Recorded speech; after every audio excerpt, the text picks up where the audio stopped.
15 black former or current employees filed a lawsuit against Tesla on Thursday.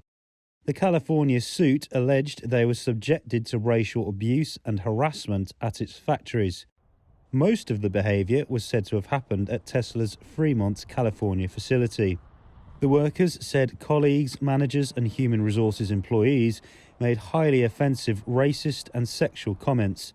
It also alleged some of the plaintiffs were assigned to the most physically demanding posts in Tesla or passed over for promotion.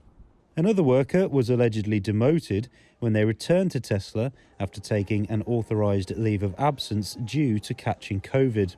Tesla did not immediately respond to a request for comment. The electric car maker faces at least 10 lawsuits alleging widespread racism and sexual harassment. Elon Musk's company has previously denied wrongdoing. It also says it has policies in place to prevent and address workplace misconduct. Earlier this week, a California judge ordered a new trial over the damages Tesla owes to a black former factory worker who accused the company of race discrimination.